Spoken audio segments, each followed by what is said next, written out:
What's good, everybody? Happy times for Knicks fans. Knicks with a 121-108 victory over the Cavs in Game 3 to take a 3-0 series lead.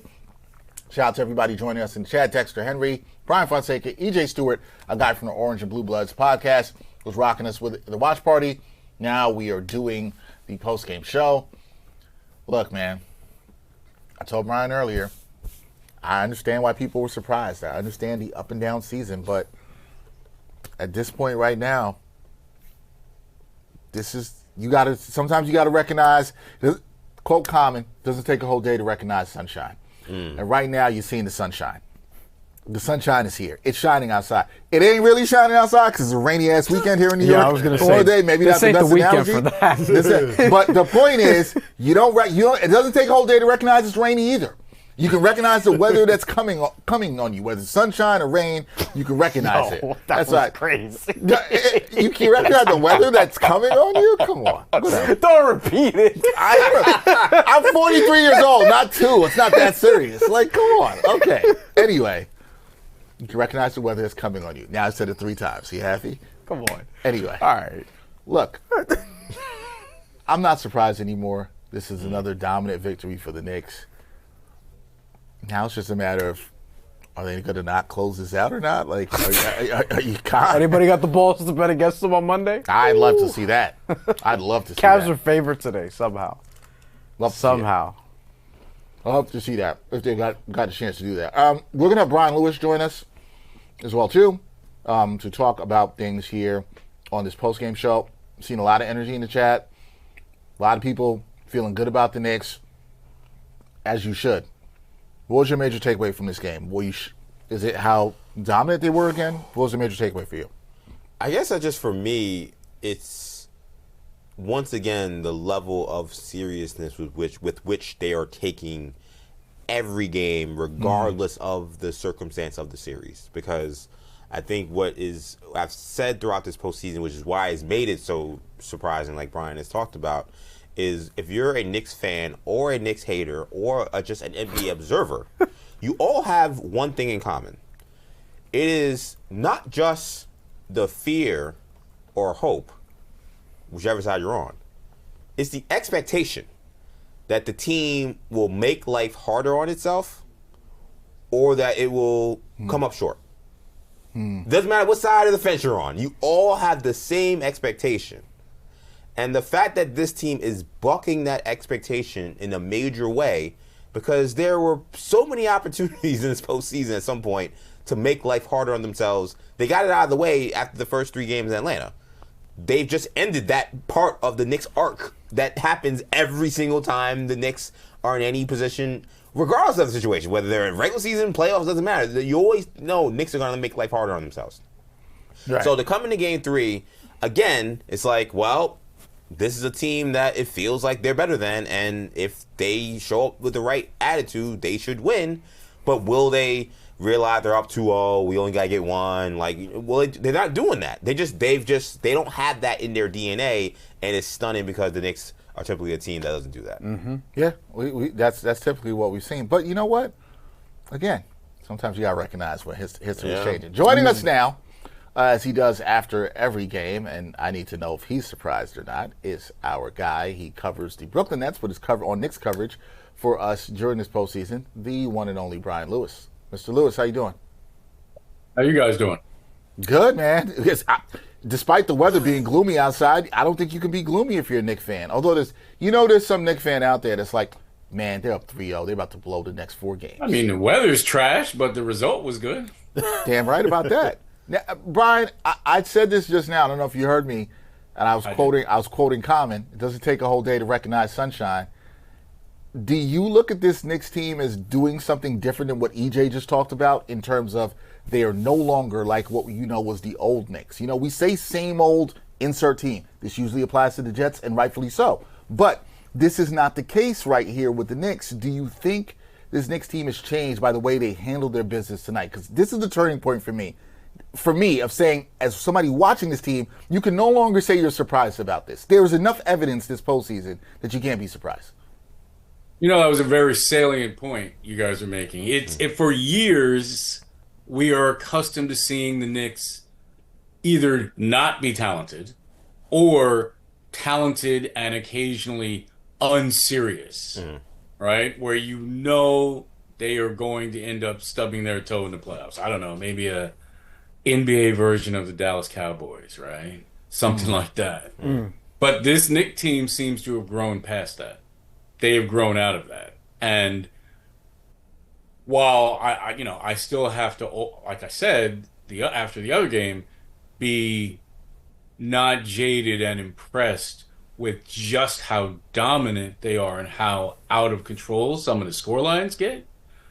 I am not surprised when they put forth a professional, serious effort and win playoff games. At this point, that's not surprising anymore.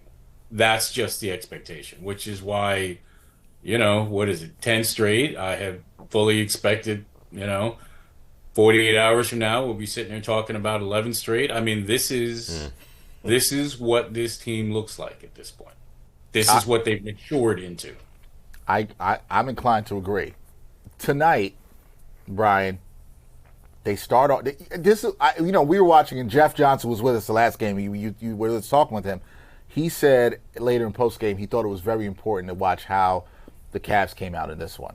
And I think I even said I could see the Cavs punching them in the mouth, and if the Knicks respond quickly, then that would tell me a lot. But the Knicks punched them in the mouth first. They opened up the game 9-1. And they really set the tone in this game. So I'm going to ask you, because Bryan Fonseca over here, in the third quarter was like, I've seen enough. I don't need, and rightfully so. I'm not saying that like Bryan was crazy. Bryan, I was the referee stepping in to stop the fight. I was like, this is over. He was like, this is over. We don't need to see this anymore. Throw the damn towel. Yeah, TKO, round 8, like, we're done here. Were you, I asked that to say, two-part question here. What did you make of the Knicks' start in this game? And was there ever a point where you thought this game was in doubt, or were you like Bryan, where you're just like, yeah, this is a wrap? I thought it was a wrap after 3-4 minutes, man. I'm telling you, listen, we all saw the clip, Kenny in the locker room, telling the Cavs, okay, the micro mission is hitting the Knicks first, putting them under duress, see what kind of chin they have. Well, listen, if that was the micro mission, they sure dang came up small, because that was not the way a team that is facing going down 0-3 should be responding. The Knicks came out from jump, as you say, 9-1 out of the starting block, 37 points in the first quarter. I think that's their highest scoring quarter so far in this postseason. No, in this series, maybe. I'd have to check. Because Atlanta, I'm sure one of those quarters they bugged out. Opening quarter. Yeah, opening quarter, definitely. Specific. But yeah, I thought it was imperative from Cleveland's point of view to come out strong, and the Knicks just didn't even allow that. And then it just seemed to get easier for the Knicks as it went on. So yeah. It really got easier there. Listen, there's a bunch of guys we could talk about in this game, and I'll let these guys take over here. Mikal Bridges, and we'll get to him. I think he really was part of that tone setting. 11 of 15 from the field, also had 6 boards. He is the last part of my surprise with this team, and now I'm no longer surprised because the man is going to the rim. He's hitting everything. Bryan believes he's been touched by God. And God and Allen Houston. And Allen Houston has affected him. Yeah. How good has he been? And I think the thing I take from this win, Bryan, is you're looking at these numbers and you're like, oh, in these games, they're no longer relying on just Jalen Brunson. You're getting the contributions. OG Anunoby looks more comfortable today. Mikal Bridges been looking great. Cat, 7 dimes again. And barely is probably strong. They didn't run as many plays in the flex action in the pinch post. He's still getting 7 dimes. Right. With, again, no turnovers again for Cat. I just caught that again. Wow. No turnovers again. This is the second game in a row. So Jesus Christ. Avoid a few charges too. Yeah, you know what? Forget the Mikal Bridges question. I was how many fouls did he have? Only had 4 fouls. 4 fouls. Yeah. No stupid ones. No, yeah. That's been gone.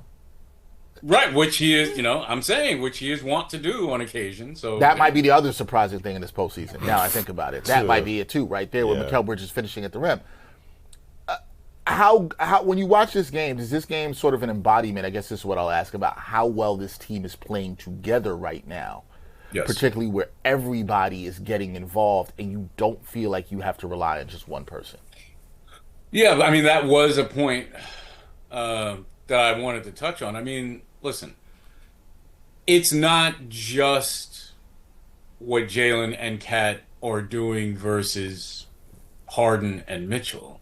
Or I'm not that they're guarding each other, but you understand your star players, your presumptive star players. When you look at the ancillary players that the Knicks have and the overwhelming advantage that they've had over Cleveland's ancillary players, I mean, it's not close. If you want to say that, whatever, OG is canceled out by Evan Mobley, that's fine. I mean, listen, you would take that going into the series, right? Yeah. But if you say that cancels each other out, fine. If you look at what example Bridges gave them, 22 points, 11 for 15 or 11 for 16, what have you, against what Wade gave Cleveland. And granted, I mean, obviously limited minutes. What Max Strus gave Cleveland.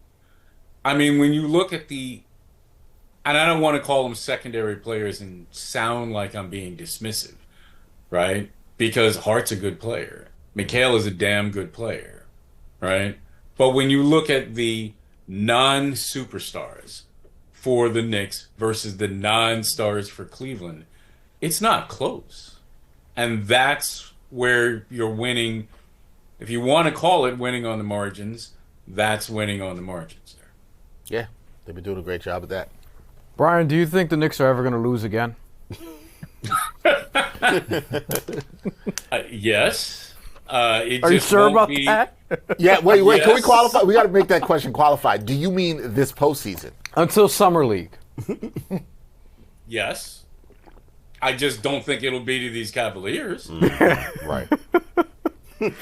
Like, I don't even know what to do. I do not think they will lose to an Eastern Conference team. Sure. Because going into this game, going into this game, to Dexter's point, it's like, okay, you expect this to be the high intensity, high effort. You need to get this one Cleveland game down 2-0 at home now, and it felt like they had nothing except make a bunch of threes, and they didn't make a bunch of threes, and they also missed a bunch of free throws, and they couldn't out execute the Knicks against their depth, and they couldn't do anything with their defense either. And it just feels like we're out of answers for this Cleveland team, and it feels like we're just going to end this on Monday, does it not? Yes. I mean, yes, as much as I should give the Knicks their flowers, and deservedly so, listen, a lot of what we saw from Cleveland, that's self-inflicted, man. Yeah. Missing 7 free throws, shooting 63%.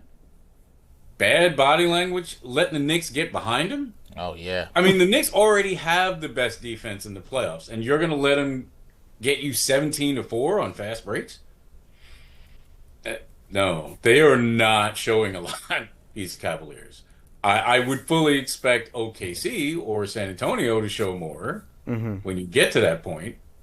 Whatever, knock on wood. But yes, I think I would, if you would ask me again, I thought the Knicks would win this game, think the Knicks win the next game, and they'll be resting for a while, waiting for the finals to start. 9 days. It'll be the same thing from last series to this series, so that we could all, see our families again. Bryan, do you think, despite all of this, there's another level for them to get to that we haven't seen yet? Because in this series, while they've played well, game 1 did happen, where they lost for 44 minutes of it, and they came back at the end. And these last 2 games, they've outplayed Cleveland. They're still, we got a couple comments about it, there's still a little cleaning up, maybe if you want to be nitpicky about turnovers and things of that nature. But do you still feel like there's another level they can get to that we may see in the finals, regardless of who the opponent is? I mean, individually, there probably are things, I guess, some nits that you could pick. I mean, they're clearly all on a string. Yes. Yep. Right? Yep. So I'm not sure that you're going to get that much better there. If you're going to tell me, could individuals have a better? For sure. I mean, could you have gotten more from Mitch? Yes, you could get more from Mitch. He might actually hit some free throws and be able to stay on the court for a while. Yes. There's still more playmaking in Cat's bag if you have to use it, which they haven't had to. There are individual things, sure, that they might still have and might be pressed to use in the finals, because I think clearly the competition will level up. Yeah, that would make sense. Yeah, and that kind of goes to a question I wanted to ask, because I asked these guys earlier what we've determined now, that the pathway for the Knicks through the Eastern Conference was easy. We now know that because they destroyed the Hawks after going down 2-1. They smashed the Sixers, and now they're smashing the Cavaliers. And they're going to face a Western Conference team that we expect to be better than the teams that they faced. But my question to you is, do you think that it will perhaps be a detriment to them that the pathway to the finals will be as easy as it was, or will they be better off not having taken the bumps and bruises that maybe the Spurs and Thunder are taking right now? I mean, that's a valid question. My attitude is always like NCAA tournament, survive and advance, right? So I'm never going to be disappointed, right? And say, oh, well, yeah, after the fact, yes, of course. It would be useful to have been more tested. That is true. They're going to, in all likelihood, be there and be rested and not have been tested. So I don't disagree with your premise. Right. I'm just saying you know, all you can do is really play who's in front of you, right? That's the best you can do. You know? To follow up on EJ's question there, does it matter to you in any way? Because my answer to the question and why I said I wasn't concerned about maybe them not being tested is they've handled the business. They actually haven't played with their food. And when they have been tested, if you want to talk about following games 2 and 3 against Atlanta, if you want to talk about game 1 for 3.5 quarters against the Cavs, they've responded like they're supposed to. And then they've had dominant wins. None of us were worried in this game. Bryan is stopping the game in the third quarter. I think that part matters too, somewhat, in how they've handled their business, even if you want to say their path has been easy. Right. I mean, I can't ask them to have done more than they've done. Right? It's not like well put. The path has been easy and they yet still have stumbled and bumbled their way through it and barely escaped. They have taken belt to bottom against everybody that they're playing. I can't really expect them to do more than that. Yeah, I agree with you. If you're sitting there game 6 against OKC, and OKC's been tested by San Antonio and having come through the West, or if the Spurs are there, whatever. Yes, there'll be some sort of advantage for them to have faced that. That's true. But, you know, you can't expect the Knicks to have done better with what they've been handed. And it's not like they've wasted those advantages. They've handled their business, as Dexter said. Yeah. No question. Yeah. And then the Knicks now are in a position where they have moved past what I call the Tibbs threshold, where they've won more than 2 games in the Eastern Conference Finals compared to last year, which means that while they haven't gotten to the finals yet, they've now accomplished more under Coach Mike Brown. I just want to ask you, what have you been most impressed by in Mike Brown's first year as head coach and him navigating through this first postseason? I've been impressed with his offensive flexibility. Right? Mm-hmm. It's not just repetitive offensively and squeezing blood out of a stone, but one way to put it. That is a phrase I've always loved. Yeah. I love that phrase. Right? I've been impressed with the trust that he has shown, to those ancillary players like Mikal, and to his bench, how willing he's been to give guys bench minutes, not all the time, but enough to keep them fresh and keep them engaged and have them believing that he's eventually going to come back to them so that they're ready when they're needed, like Landry, Yep. right? I mean, look at the contributions that they've gotten from Shamek, and when they've gone to him, he's been ready. Yep. So I've been impressed with those things. Some of the adjustments that he has made,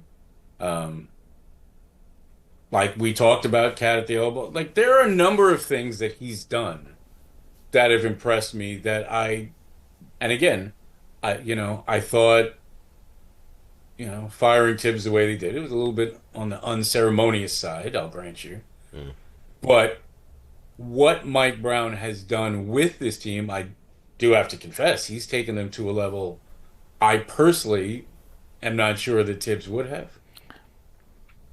Yeah, I think we happen to agree. No, we have to say that at Yeah. this point. Yeah. I think we have enough evidence that would suggest that. We have enough data points. Yeah, to we say have enough data at this point. Just last one for me.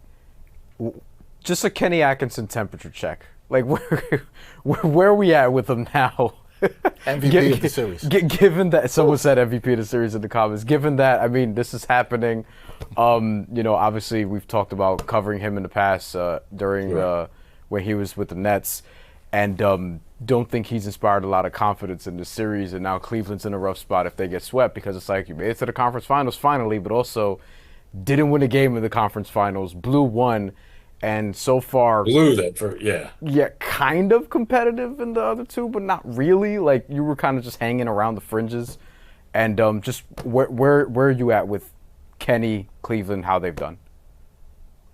Yeah, that's a good point. I mean, he did get them further, but boy, did not cover himself in glory once he got there.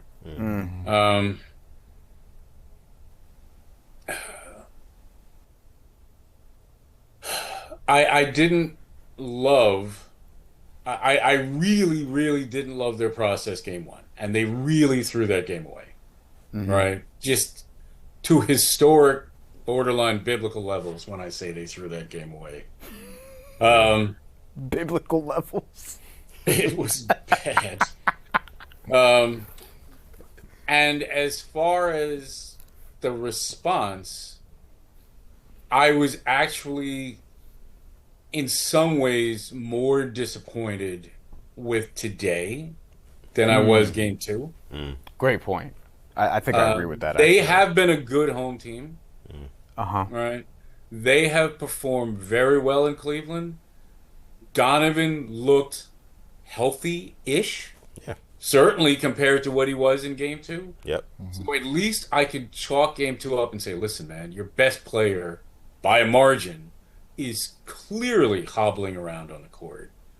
You're on the road. Maybe you have a mental hangover. I could understand that. Wait till you get home. Wait till you get fresh. You get healthier. You have a chance to make your adjustments. And what do? You come out down 9-1? Yeah. This was more disappointing.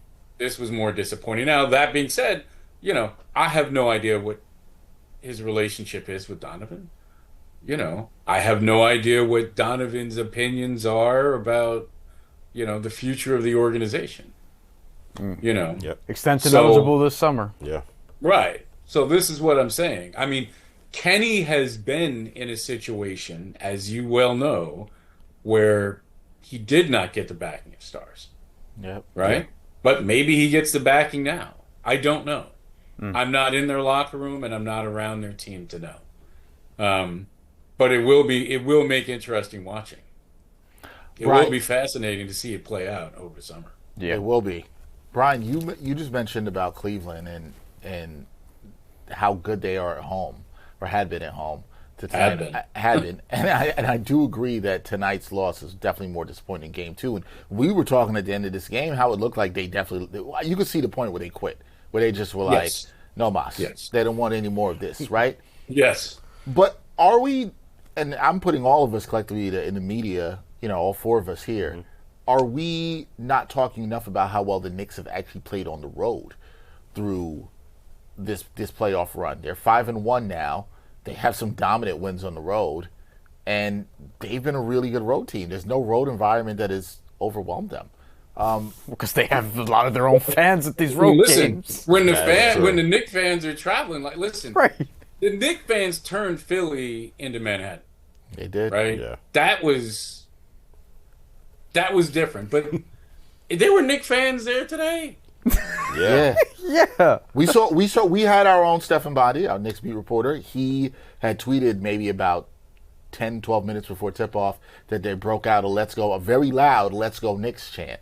Our Zach Braziller was in an Uber in Cleveland and tweeted that his Uber driver told him Knicks fans are, quote, taking over the city. Okay? This is what's happening. And I got to be fair because my man Bryan Fonseca right here asked a fair question I think he brought it up during the game. You did bring it up during the game. He said, well, what's going to happen if they get to the finals? Are Knicks fans going to be in San Antonio, Oklahoma City? And I'm like, why not? Why would they not be there? They'll be drinking margaritas on the Riverwalk. Absolutely. Absolutely. Blue and orange margaritas. Whatever flavor that would be. A little orange and blueberry, I guess. They'll be doing that. I'm sure. I'm just saying it's a bit more of a commute, but I'm sure they'll be No. They are dedicated to the cause. How many is more of my question. But here's my point. This is not, just getting on New Jersey Transit and going down to Philly. Right. Yeah, getting in your car and going down to Philly.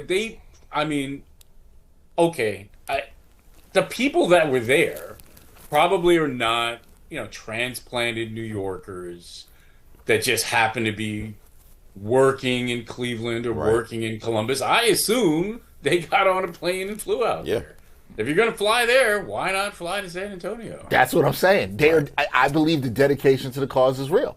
I believe that. But now you're kind of, and I won't let you finish the answer. You're kind of alluding to the point that the Knicks, there is a level of comfortability on the road because of this fan presence. That's part of why we've seen the 5-1 record. Well, I think I think their defense travels. I think their maturity level travels. Right? I don't think this is this young. I'm not in San Antonio's locker room, right? I don't know them. But, that's a young team. Yep. That's a team of children. So I could see how, they'd be hyped up at home, maybe a little bit more skittish on the road. The Knicks, this is a veteran, mature team. And they're a team that plays withering defense. And they are physical. All of those things are going to travel on the road. All of them. Now, again, that's not saying that I'm picking them against OKC or San Antonio, but I'm saying they are a team where I am not concerned that they can't function on the road. I think that's more than fair. I guess the last thing for me, Bryan, I don't know the room that you're in. I don't know if there's a closet in there. I don't know if you've gotten the broom out of the closet. Do you think it's fair to take the broom out the closet? I think it is. And do you think the Knicks? And do you think the Knicks? I thought so after the last game. You did go there, and EJ said this after the last game. He went to the sweep. Yeah. He told me this. He told us this on the broadcast that he went to the sweep. I loved what I was seeing from one side, and I did not like at all what I saw from the other side. So that makes me then think that you think this is over. When we are talking 48 hours from now, it's going to be a wrap, and we're talking about who are the Knicks going to play in the NBA Finals. Yes, I think. I didn't see anything tonight to change my mind, so yes, I think it's over. There you go. You heard it from Bryan Lewis. Does a fantastic job for us covering basketball. Bryan, we appreciate you. We will see you on Memorial Day evening. It's a crappy weather weekend, but if they win on Monday, it's going to be all sunshine. That's it. Sunshine and rainbows. Sunshine and rainbows. And again, it doesn't take a whole day to recognize sunshine. You can see that. Knicks are playing good. Appreciate you, Bryan. Appreciate it. Thanks for having me, fellas. No problem. That's our Bryan Thanks, Lewis Bryan. You got it, of the Bryan. New York Post. He will be back with us on Monday to talk some more about this. But you heard it there.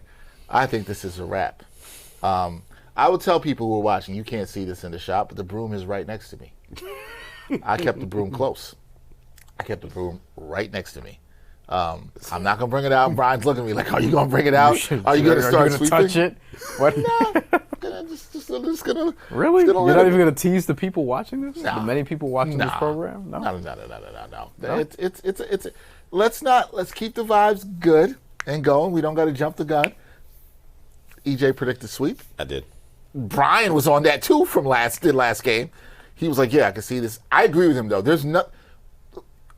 I'm gonna throw this at you, my friend. The last game, you asked Bryan, and you're the adjustments guy.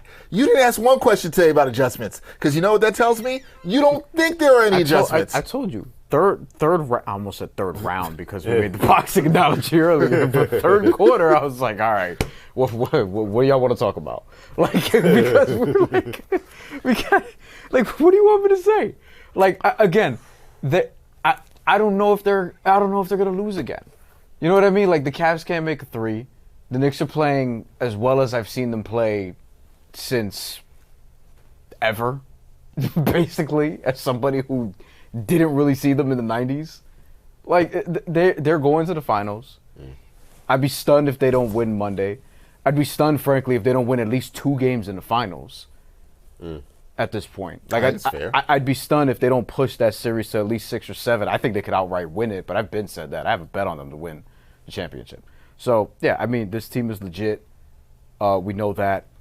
And during the game, we were talking about anything but the game, basically, the entire fourth quarter. And it wasn't even that much of a blowout. It was like, I was watching, I'm like, I was saying I said it at halftime, as a matter of fact. They were up by 6. I was like, are you really worried? Do you really think the Cavs have anything left? You really think they're going to come back and win this? I'm like, EJ, is there anything but make a bunch of threes from what they could do? Yeah. And leading into the series, I'm like, one of the things you could look at for Cleveland is they shot 34% against good defenses from 3.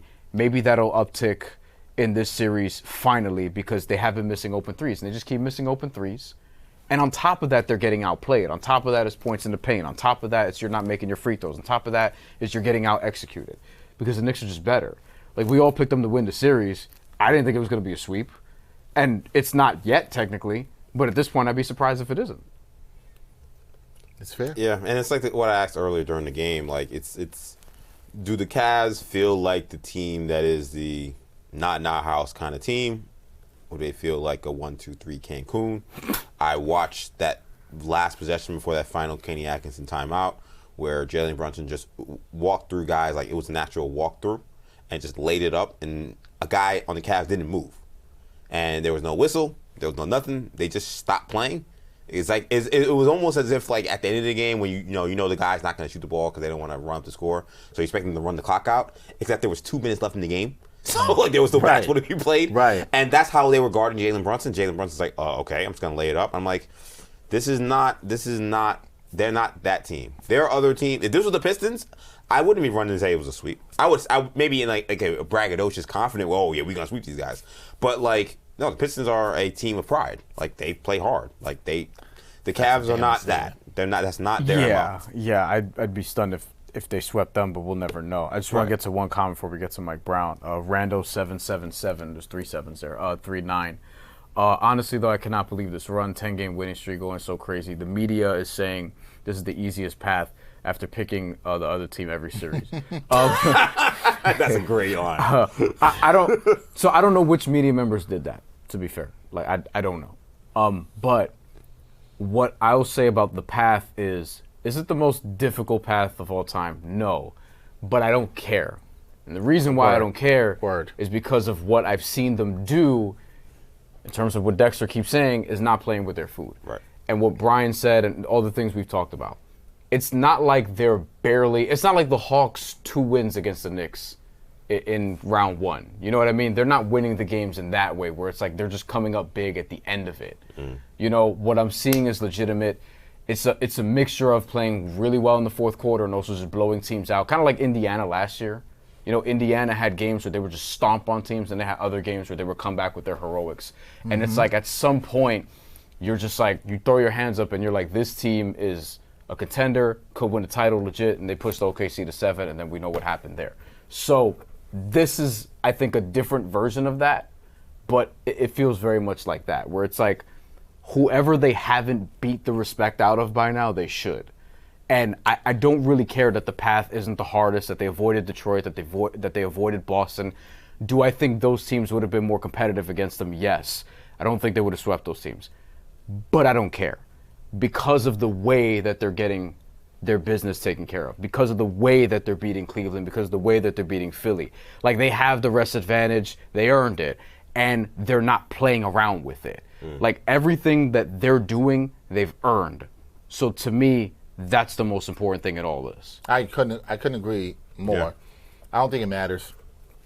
And people are going to always try to dissect and judge something. And listen, I've been saying this on my show, I've been saying it particularly with Bryan. I think that some of the fan base, you got to stop caring about what everybody's saying in the national media, right? Like, because this is what I'm going to say. I just said this is the point where you can no longer be surprised. Let's put a video that's out on X and Instagram about you can't be surprised anymore about what you're seeing with this team. You just call it X? Yeah. I call it X all the time. Yeah, now I'm being journalistically correct. It's the professional. All right, whatever. thing, Twitter, professional X, thing, whatever it is. You can't be surprised. You're going to see narratives change. You're going to see people change their narratives. You're going to see them start saying, oh, man, this team is really playing good. They've been playing good for quite some time. You were right to have your doubt and speculation, all this stuff, but this is my point. You can't say that anymore. Yeah. You can't say this now. And I understand what he's saying, Rando, that different people have picked against the Knicks in different series, and people didn't believe, and they weren't wrong to do that based on, I'm not going to criticize them. It depends on the reasoning. Right. Like, there were basketball reasons. Yeah. You know there what were I mean? basketball like reasons based on what you saw from the regular season to do so. Right. I don't think that not was, everyone's just like a straight up like that dismissive. Right. Like, our former colleague here, Tim Bontemps, he picked against the Knicks in the last series. It's fine. Like, I didn't agree with that pick, but that's fine. Tim had his basketball reasons for it and whatever. The Knicks keep playing with the way they play. That's all. The wins, the performances take care of themselves. And the other thing I was going to say is, I sometimes hear people dismiss Denver's championship a couple years ago and say they had an easy path towards the finals. I'm going to be honest. When you win a title and somebody wants to tell you the path is easy, man, screw those people. Especially when you're the Knicks and you haven't won in 53 years, because you're not going to be giving a damn about anybody talking about the path. Nobody's going to remember the path. What you'll remember as fans is you'll remember the journey. You'll remember the path because you enjoyed the journey. Don't matter what everybody else says about the path. If the whole thing is about you, you'll remember game 1 in this series. You'll remember that they lost 2 one-point games to the Hawks and then bounced them. You'll remember what they did against the Sixers if they win the championship. Nobody's going to give a damn. And this is how I know. I watched the Knicks as an 8 seed in 1999, lockout shortened season. They weren't supposed to be that team. And that is one of the most memorable seasons I watched in my youth rooting for the Knicks, because no path. They lost Patrick Ewing. That it's still there's a lot of memories for that. And they didn't win the title. So the joy of sports is about the memories you make. And if other people don't understand it, and that's why I keep saying, enjoy this, Knicks fans. Please enjoy the path. Enjoy the ride. The path is beautiful. Somebody else doesn't think it's beautiful. Screw them. Who cares? Who cares? And the reality is that, like, and I'm not saying I don't fall for it, because I do. But the reality is that Knicks fans, you're being rage baited. Like, that's a large part of this. 100 million percent. I think that's the sauce that goes with this conversation, where a lot of Knicks fans like, oh, I can't. I saw someone that literally posted a list of, like, these are the people I'm going to go after. Right. Arya Stark list. Yeah, Arya Stark was a win championship. And like, I got it, but I'm Becky Hammond. Yeah, Becky Hammond was number one. Like, I think Stephen A was on there. I'm like, even though he's technically a Knicks fan, it was just funny. But I'm just like, guys, like, who cares? They're in the entertainment business. There are some folks that are going to put some sauce on it. But the reality is, Knicks fans, they take pride, and it's personal for them when it comes to rooting for this team. So a lot of these people who are out there in the media, like, when they want to talk about the team, they're putting sauce on their hatred for the Knicks or their doubts for the Knicks because they know it's gonna get a rile out of you. Yes. So stop letting them win. Stop letting them feel listen, victories. like do your victory laps when you win, but to go crazy and so frustrated about it, it's like it's not worth it. Yeah, it's like they know. Like, I'm just saying for all the Knicks fans out there, and I'm with EJ on this 100%. They know what they're doing. Right. Now, they know what they're doing. You can acknowledge that and peep game on it and say, I see you. But you know what? You're not going to hear this from the quote-unquote talking heads. And I hate kind of saying that to some of these people in media. We all work in media. Look, two of my friends. Last year, Bryan and I neither of us picked the Knicks to beat the Celtics in the second round. Yeah. The Knicks were an unserious team for most of the regular season that year. Mm-hmm. They didn't give you any reason to believe that. I don't think our pick was not rooted in basketball logic or things that we were seeing. It was a fun series. I was ecstatic to see that they won the series. It was dope for the city. Great. It's fine. We also picked the Knicks to beat the Pacers last year. That didn't happen. So these things happen. I had a bet on the Pacers. Yeah, he ain't let y'all know this till now. He ain't let y'all know this till now. But listen, I mentioned this on Buckets. I was also on the Pacers to win the finals, but not bad. Tyrese Halliburton. You were close. Look, I just think the fans don't have to care as much about this. But they will. Because because of what EJ said. They take it so personally. Exactly. Here's the thing. Personally keep it here and enjoy what's going on. Some people are going to criticize the path. I'm sure people will. I just think that's a ridiculous thing to do about any team. The path is the path that's in front of you, especially if you're dominant. Because when you're this dominant the way the Knicks have been, that's the key. Don't give me anything about the path. Right. I'll say this for you guys. The people that are bringing that up, it's extremely lazy, and they're only doing it, like EJ said, to needle you. They're only doing it to needle you, and you've got to see that. And so what you got to do is you don't got to pay them attention. You just got to enjoy these wins. Because at the end of the day, guess what? If the Knicks have a championship, it's not going to matter. Whatever they say about, the Knicks had an easy path. They're like, they're not going. The basketball guards aren't going to come down and say, you know what, X on ESPN made a good point about the fact that Knicks had an easy path. Let's take away their championship and give it to the Thunder or give it to this. That's not how this works. Yeah. This is like NCAA sanctions. Right. You know what I'm saying? Like they're not going to take it away. Right. You can't take down the experience. This is not the college football playoff where they can just rank the teams based on whatever they think. Like, okay, it doesn't matter. You have 2 losses. We think this other team's better. So that's not how this works. Yeah. Even if they lose in the finals too, and that'll be the thing, right? If they lose in the finals, then people will be like, oh, they only got there because the East is weak, and it's like people are going to play the result on it. Just leave it alone. But I know in saying this, it's not going to matter because ultimately the fights on Twitter are still going to happen. Oh yeah, like the fights on social media are still going to happen. We're just trying to get people. I stay out of all that shit personally. I don't care enough. Like I just don't care enough for your mental health. You don't have to. I think you don't. May is Mental Health Awareness Month. Yes, keep saying it. You don't have to. Now, one thing I'll say is I see our guy East Blue Drew came in the chat. And East Blue Drew said, why every time I come here, I don't see no broom? East Blue Drew, you came a little late. The broom is right next to me. I assure you it's next to me. I told y'all I opened the door to the closet after game 2. The broom is now out of the closet. It's right there. It's literally I'm right looking here. right at it. My hand is on the broom. You can't see it. My hand is on the broom. I'm not bringing it out because I don't want to. I don't want y'all to be like Dex brought out the broom and then everything went downhill. What do you think? Yeah, but I mean, come on. Like, this team is good enough for you to tempt fate. That is true. For once in your life, we could say that about a Knicks team. They're good enough for you to actually be like, yo. Like, you could be like, yo, I'm not going to do any sweeping, but I'm just letting you know. Okay. It's here. Okay. Here we go. Oh, there it is. The broom is here. It's here. The broom is here. Okay? Y'all can cut this again, put this on social clip. That's what we call bait. This is bait. And y'all should know that I held the broom for y'all. Okay? You should know that I held the broom for you guys. And listen, if you are able to take your own broom out and sweep on all the haters out there, do that on Monday. That's all I'm saying. You can do. Broom's here. Just do that on Monday. You're fine. But still, if you can, just in general, pay less attention to the haters. Not even just about the Knicks, about anything. If people are talking, if you're one of the unfortunate people who like the Drake album, don't worry about people hating on the Drake album. You know what I mean? Like just don't worry about it. Right. You just gotta enjoy your process, enjoy your path, your journey. It's all good. Here's what we're That gonna being enjoy. said, don't like the Drake album. But anyway, neither here nor I didn't either. EJ does a little more than me. That was good. It was fine.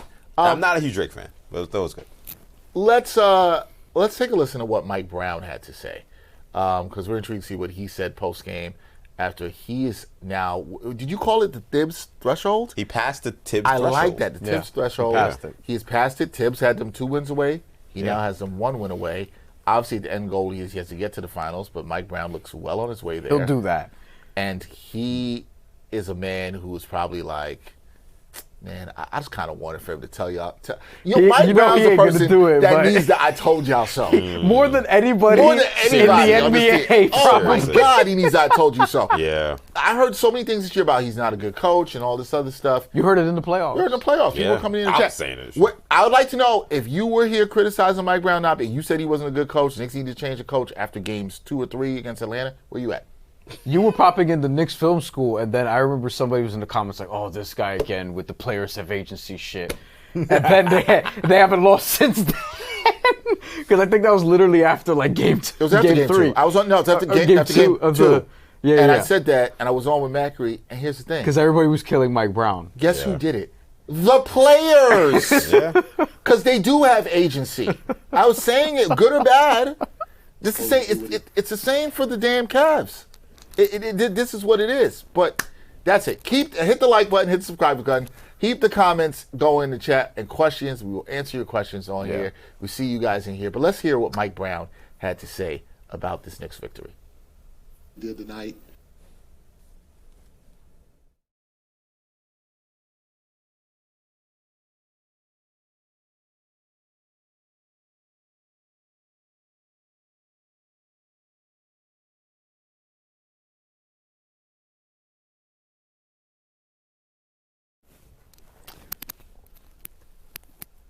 All right, back to us. We had a little bit of technical difficulties with Mike Brown there.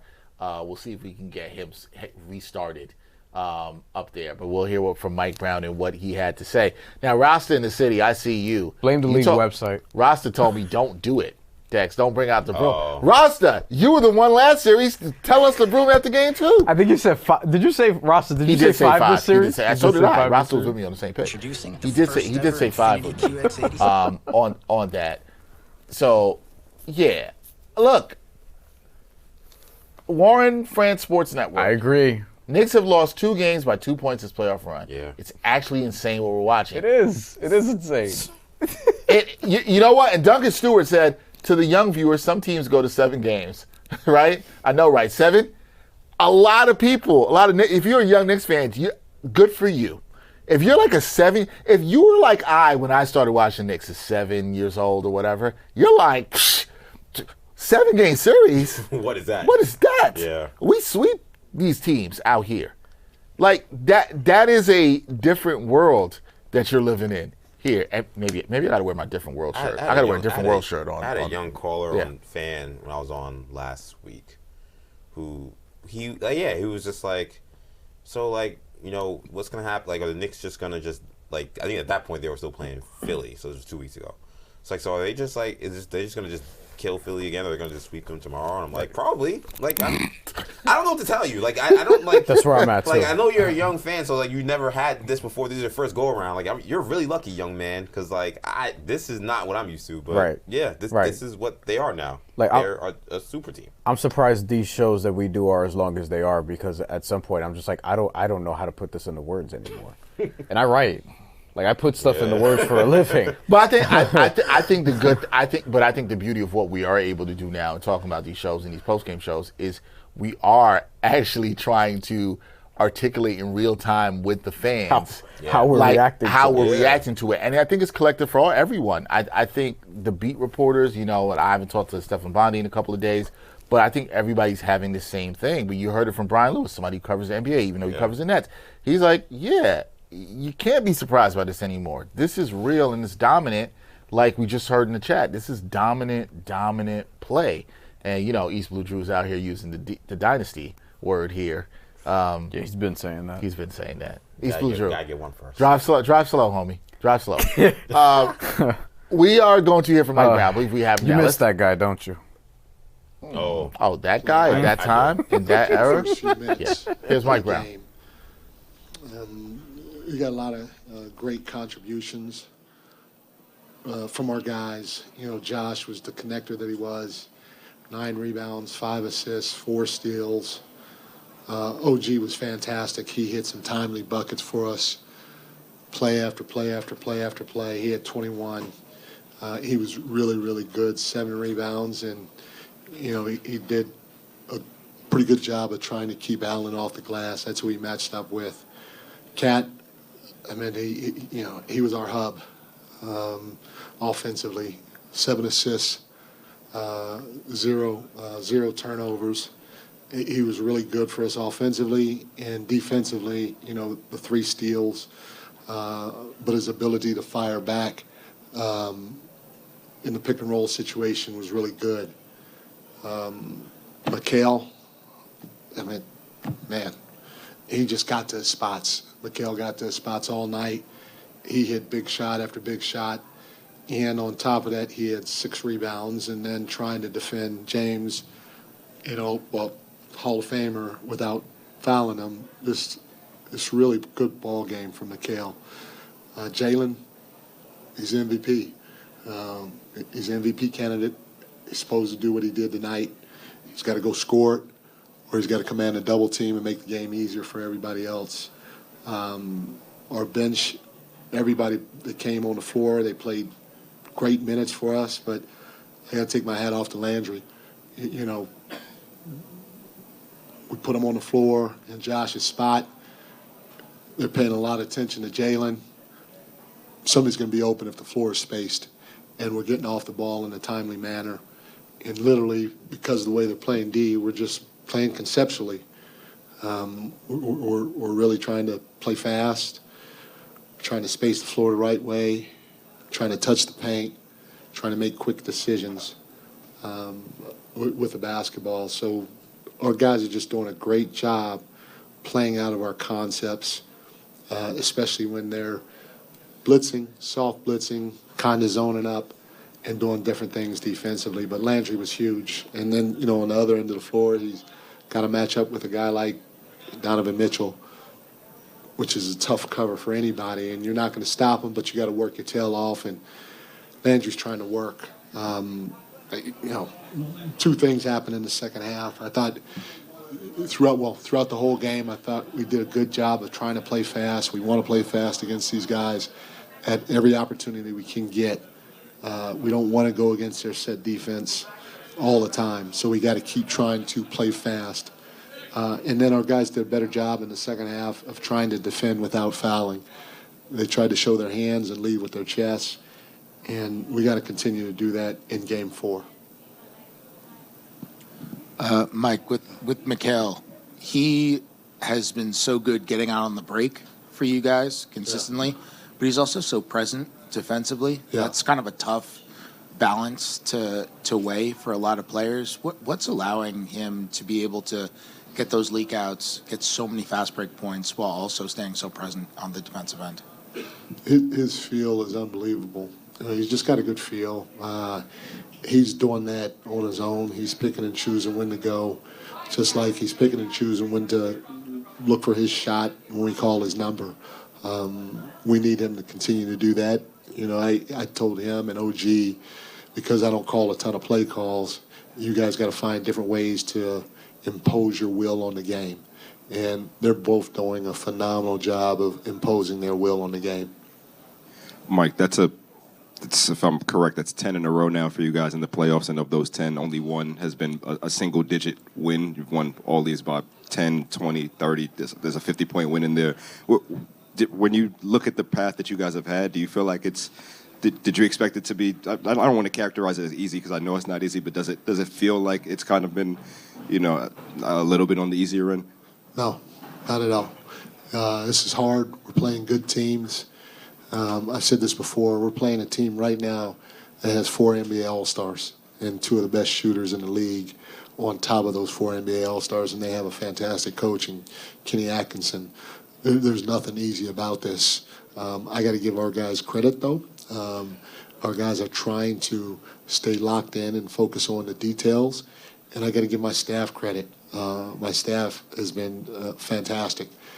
Chris Gent, Rick Brunson, Brendan O'Connor, Darren Erman, TJ Saint, Ricky Foy, all those guys.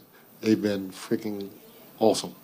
And, we got to keep trying to stay locked in and see if we can get another win. It's just one game at a time, but there's nothing easy about this. Mike, to win 10 playoff games in a row, how much of it is peaking at the right time, getting hot at the right time, or how much was it like this was the plan? You guys knew what the goal was. You wanted to be peaking at this time. And this is kind of a culmination of what you guys have been working towards. We didn't. I mean, obviously, this is the time that you want to peak, as come playoff time. But it just happens. I mean, when I was with Golden State, I think we won 10 or 11 in a row. And it wasn't anything that we planned, It just happened. Your players are connected. They're sacrificing.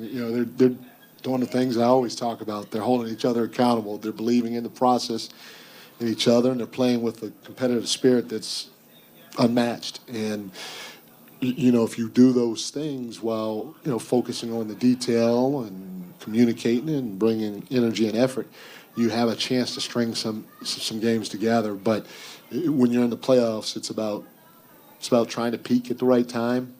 It's about, knock on wood, trying to stay healthy and having a little bit of luck. Mike, when you first took this job, much of the talking right in front of you. I know you're looking down on us like a king and peasants. It's kind of uncomfortable. That is not true. But I heard what you're saying.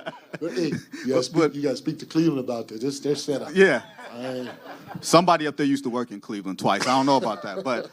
But when you first took this job, one of the edicts was develop the bench, make sure your starters aren't worn out so that they can be fresh this time of year. The minutes have shown that players are fresher. Usually when you look across the way and historically, this is when teams start to wear down. Do you see the effects of your plan and how you've rationed out the minutes and deepened the bench? Did you expect this team to look this fresh at this point? I mean, that's a great question. I've been fortunate, blessed, lucky to be a part of some good coaching staffs and be with some great coaches. Steve Kerr, Greg Popovich, they were guys that went deep into their bench. And they both always used to say, it's not about now, it's about the postseason. It's not about now, it's about the postseason. And, you keep guys engaged by doing that. And you do develop not just the bench, but the team as well, because guys get used to playing with other guys just in case somebody goes down. And so, again, that's something that I stole from them. Very few things I came up with on my own. I've seen it work in the past, and, that's kind of what I thought I wanted to do here. Try to do it in Sacramento, too. So, again, you kind of live through it, you learn, you develop, philosophy from what you learn from, and if you believe in it, you try to stick with it as best you can. And that's what we try to do here. Our guys, they're doing a nice job getting rest, and taking care of their bodies and their minds, and trying to play as hard as they can every second they're out on the floor, and we have to keep doing that. And, Mike, before the game you mentioned, Leon Rose and his group targeting Mikal Bridges. They also traded for OG Anunoby and re-signed him. So I'm just wondering, when these two guys are playing at a high level on both ends, how much have they impacted what you guys have been able to do in this 10-game winning streak? A ton. And I said before, you guys already signed my contract, so Mr. Dolan can't give me more money. But, I mean, it starts with him. He's paying the bill, and then you talk about Leon and his group going to try to target big wings that are two-way players and that can do multiple things out on the floor and trying to make it fit. So, Mr. Dolan, Leon, Leon Rose, they're just as big a part of this thing as I am or Jalen is or anybody else is, for sure. coach there said that you can always learn something through your journey, either from yourself or others. So ever since the playoffs, what did you learn from your team, yourself? And then do you feel like you learned? All right, we are back here. Great stuff from Mike Brown that you hear there. And I thought Mike Brown had one of the most interesting quotes, because we talked about, we're going to get into this, we talked a little bit before about the path. And then also the dominance for the Knicks, right? And he was asked about that, like what this has been through this path and this journey, and they've been really handling teams and blowing them out. He asked him what that's been like, and his response was, this is hard. This is easy. It looks easy, but it ain't easy. This is hard. We're playing good teams, which I would agree with. Our guys are trying to stay locked in and focused on the details. And then he did what he's been doing all playoffs long, all season long, if you know, so Mike Brown, giving credit to his whole staff. He named his entire staff, has given them credit. He understands this is not about him. He was also asked about his minutes distribution and keeping guys fresh. He's done that even in this game. OG Anunoby only plays 30 minutes. There's a guy coming off an injury. Nobody seems warmed down. I've been saying it all season long. I've been somebody who's been harping his drum. The minutes and how he's played these guys, it matters. You haven't heard from the Minutes Police. I don't know if they exist anymore. They defunded the Minutes Police. Yeah. Defund the They Minutes defunded the Minutes Police. It's done. It's done. It's done. That's it. It's done, right? Like they got rid of it. They got rid of it. You're not hearing it anymore, right? He also had another quote where he said, in the playoffs, it's about trying to peak at the right time, trying to stay healthy, a little bit of luck. All that stuff matters. Yeah. And the Knicks had their OG Anunoby injury scare. Now they might get more rest. You talk about they might get another 9 days, which I think is a good thing. Anytime you get more rest, it's great. It ain't bad. About to get a sweep after a 9-game layoff, so yeah. But when you hear this and you hear him talk about that, it's not easy. And people will look at runs and they'll look at the streak, and they've won 10 games in a row. And this is stuff we haven't seen before, right? And the Knicks fans are not stressed in the way they were before. I just texted my best friend, Anthony Slater. Shout out to my guy, Anthony. And Anthony, I said to him, yo, is this the least stressed you've been watching the Knicks? So he responded to me, he's like, yo, in meaningful games that actually matter? He's like, yeah, absolutely. And we're the same age. Watch the Knicks as long as we both been watching together, and he's not stressed. Because he knows it's real now. This stuff is real, what we're seeing with this team. But listen, having streaks, Bryan, because you came with a good stat that I want more details on. Having streaks doesn't always guarantee you're going to win the finals. The streaks of this long, it doesn't always mean that. So what's this good stat that you found for the people? Okay. Teams to win 10 or more playoff games in NBA history. So during their playoff run, they won 10 or more games. Knicks this year. Celtics from 2 years ago, they won the championship. Warriors 2017, they won a championship against the Cavs 2017, who also did the same thing, but obviously lost to the Warriors in the finals. Right. Cavs the year before in 2016, they won the championship. 2012 Spurs did not win the title. They lost to the Heat. Oh, Heat, okay.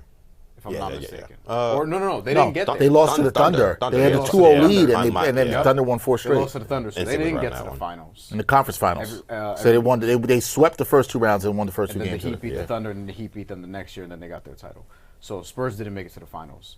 Everyone else has so far. Nets in 2003, that one surprised me a little bit. Yeah, I forgot about it. People talk about that path as well. Nets lost in the finals that year. Finals, too, yeah. Lakers 2001 won the championship. Spurs 1999 won the championship. And the Lakers in 89 who did not win the championship. They lost to Detroit. Yeah, Detroit. They lost to the Pistons. So, 10 teams, 5 of them won the title. And all of them but one got to the finals, who have won 10 or more games consecutively. Now, the last 2, well, I guess because the Warriors and Cavs did it the same year. I was going to say. But 2 of the last 3 of the last 4 really won the title, for whatever that's worth. And the Spurs not doing it is, I don't want to call it an anomaly, but if you remember that series, they just had no answer for Westbrook, Durant pick and rolls and Harden Durant pick and rolls. After having a lead. After having a lead, they're 2-0, and that was a good Spurs team. Really good. That's a really good Spurs team. They go to the finals a couple of years That's later. kind of the theme here. Like, all these teams are good. All these teams are, half of them won the No, championship. you're right. All the teams in there are good to great teams. The Lakers won some championships around 89, before, 80, 89, their downturn. They went to another finals. After that. Yeah. So these are all good teams that were either coming there, even if you want to talk about, or going down in some ways, because the 2016 Cavs, they do it again the next year, and their paths were not, were, I would say, easier than this next path, in my opinion. I think people would Isaiah probably Thomas, compare Celtics. the two paths and be like, hey, like, they're not that dramatically different. I don't know. That's semantics, but regardless. It don't matter if you win. Yeah. Nobody cares. I mean, and we just talked about the Celtics path. So the Celtics in 2024, so that's the most recent example. The Knicks clearly not as dominant as them during the regular season. However, in the playoffs, so Celtics get Miami that year. Miami without Jimmy Butler. Yep. They have that Game 2 scare because they always used to blow Game 2. And they always, frankly, Miami would always just beat them at some point. Boston wins that series. No Jimmy Butler. No Terry Rozier, too. And remember, this is before Terry Rozier was being investigated. He was actually a pretty good player. No DraftKings. The last, right. The last 6 weeks of that season, he was averaging like 19, 4 and 4, something like that on pretty good shooting. He was out. The next series, the Cavs went up against the Celtics. Celtics beat them in 5. Cavs had some injuries down the stretch of that series. Now, the Celtics were in control after losing in Game 2 again. Interestingly enough, by like 30. But then Donovan Mitchell ended up getting hurt. Jared Allen ended up getting hurt. And then the next series in the Eastern Conference Finals, they played the Pacers. They swept the Pacers. Mm-hmm. Remember, there were some close games in that series. Game 1. And then Game 1, they really should have lost. They out-executed them down the stretch. There were some injuries there, too. Yeah, Halliburton, I don't think, played the last 2 games. Yeah, and then the finals, they beat the Mavs in 5.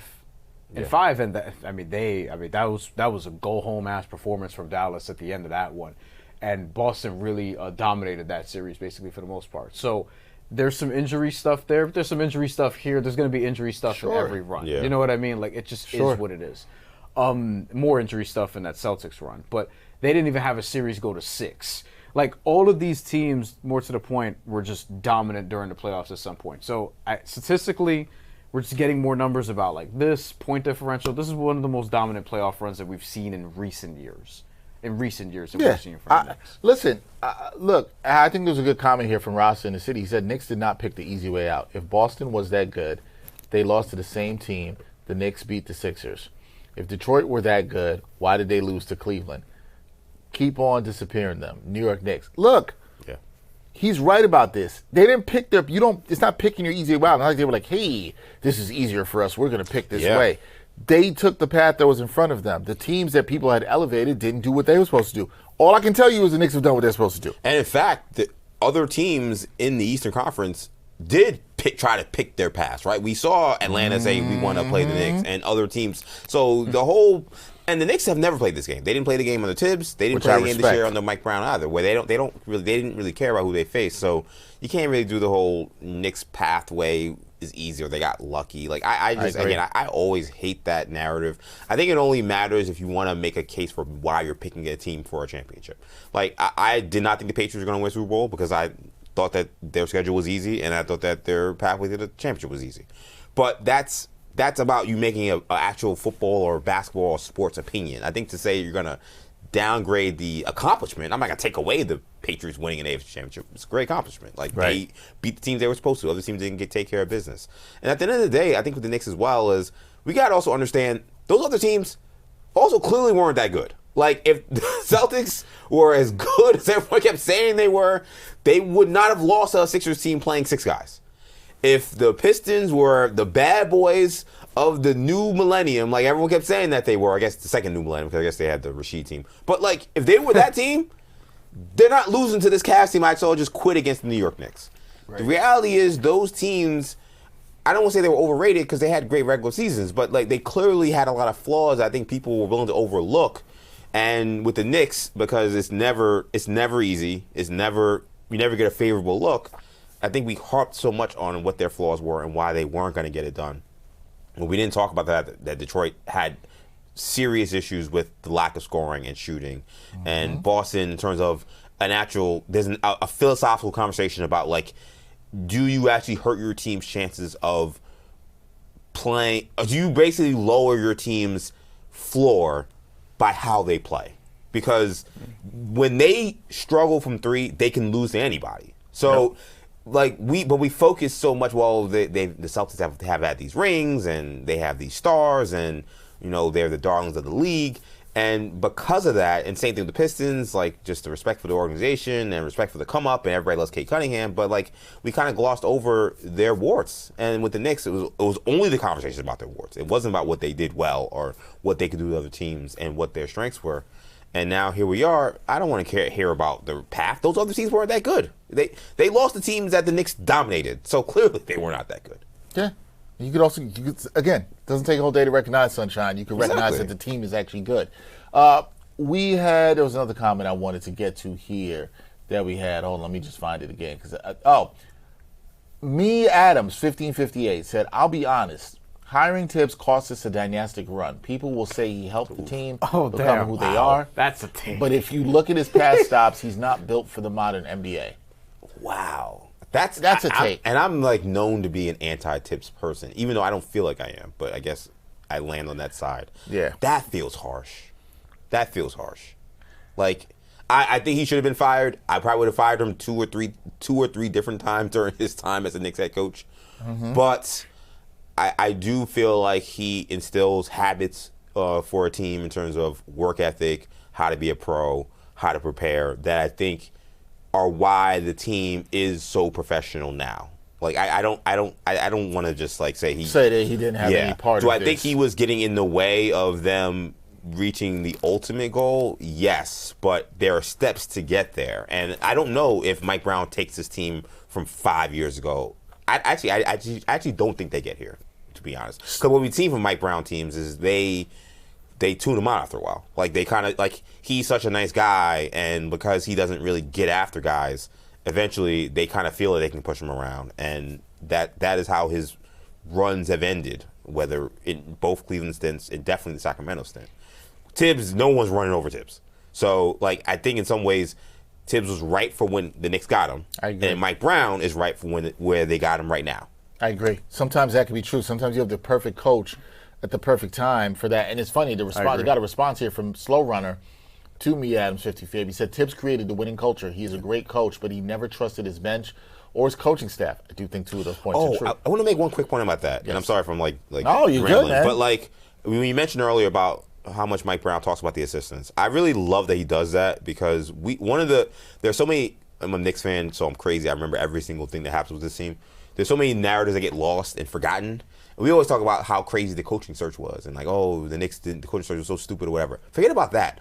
How much heat did it take for the fact that they also couldn't get any assistants? All the conversation also was, the Knicks are trying to get this guy out of this place, but he can't go because it's too late in the offseason and his contract is there and they're not going to let him walk. And that was used as criticism for the long coaching search and the late firing was you could have hired a coach quicker who maybe could have got some guys for their staff. There were a lot of guys that said no to joining the Knicks staff or teams that said no because of the circumstance. Right. And I think one of the questions and concerns I had coming this year, nothing about Mike Brown was, what is the staff going to look like? Like, we're not going to have one of the hot, young, up-and-coming future head coaches potentially that we were out there that the Knicks actually wanted to hire to bring on because they were getting rejected. And a lot of these guys, like he mentioned, Chris Gent, who's been with him for a while. Of course, Rick Brunson, Brendan O'Connor. Like, these are guys that were kind of seen like, these guys, like, but Brendan O'Connor is the reason why this Knicks defense is what it is, right? Like, you love how this Knicks offense is operating. Chris Gent is the offensive coordinator. Yep. So I love that Mike Brown keeps giving them flowers because these are guys that are not looked at as like the next coming of the next NBA head coaches, but that staff has done a phenomenal job, no question about it. No, they have, and we know the word that was used a lot after the coaching search, and I think Mike Brown said like 14 times in his opening press conference was the word collaborative. Remember, Bryan and I were talking about this after the press conference. Well, he truly has. You've seen it. If you've watched this season, you've seen him allowing Chris Gent to lead a huddle sometimes, allowing Brendan O'Connor to lead a huddle sometimes. That is good because he's also, like his players, he's putting his coach in a situation. What if he goes down? What if something happens to him where he can't coach? Those coaches, the players can then listen to a coach that's another voice. And Slow Runner's point here saying the team sustained injuries because Tibbs overplayed his starters. And look, I had criticisms of Tibbs. You and I are very much on the same page. I was somebody who was not bummed out. I was stunned when they fired Tibbs because I did not see it happening. Still remember the day Bryan and I ran to the studio to do something. But when I thought about it and it stepped back, I was like, yo, sometimes this makes sense. I've been saying this for a while, too. I think the Knicks organization deserves credit. The easy thing to do would have been bring Tibbs back. I don't think people realize how hard it was to say this guy's got us 2 wins from the finals. And we're going to make this change. For the first time in 25 years. 25 years. And all of y'all out there are going to be like, yo, that's crazy. You can't do that. Well, one, you can. They did. And now he's past the Tibbs threshold. So it's possible. Sometimes you have to also take risks to get to where you want to go. Sometimes you have to redefine what's possible. You can't do what's comfortable. The Knicks didn't stay comfortable, and I did like that. Now, was the coaching search uncomfortable for people? Sure. But I think also people got way too bothered by that. They need to. Sometimes when you get hired or somebody gets hired, you don't know that you're the first choice. You assume that you are. You don't know that you are. So who gives a damn whether Mike Brown was the first choice or not? Yep. The question is, did you end up getting the right fit? Because I've seen plenty of people at plenty of places who ended up being the first choice for a job and they were terrible fits. Oh, yeah. I've worked with people like that. In sports, I've worked with people like this that have been terrible fits. I've literally seen it. And it doesn't work, but because they had a name or they had a perceived resume, then this happens. And then when the performance isn't there, which is what you're eventually judged upon, and so I say this to the point of, this comes down to Tibbs. Tibbs was judged on his performance the way Mike Brown is going to be judged on his performance. And right now, he's past the threshold that you've talked about. And that matters, right? That really matters. So I think to say that Tibbs cost him a dynastic run, no, maybe Tibbs wasn't ready for that, to your point. Or the team just wasn't ready for that. The team needed Tibbs to get them where he got them. And Mike Brown might have just been the right coach. I'm not going to say perfect, but the right coach at the right time to get them to where they are now. Because I don't think Tibbs, the way he coached, that he would have got them here playing like this. Do we think they would have won 10 straight games in the Tibbs? No chance. Do we think that they would have adjusted the offense in multiple ways the way we've seen under Mike Brown? We didn't see it last year. The Knicks had the same offense. And anybody who knows me and has watched the show, one of my other criticisms of Tibbs was, this offense looks stagnant. It looks way too much like 2004. Oh. Well, I mean, I don't know if you saw the clip. LeBron was on Mind the Game, his podcast, and he was breaking down the Knicks. He's very complimentary, and one of the things he mentioned was one of the things about the Knicks that he sees right now is when you've played them in the past, you just kind of knew how the game was going to go in terms of what they were looking for offensively. So you felt comfortable defensively, at least knowing what was coming. It was a matter of could you stop Jalen Brunson. Jalen Brunson is a dog, obviously. But he said it's trickier now guarding them because they are opening up every guy on the offense.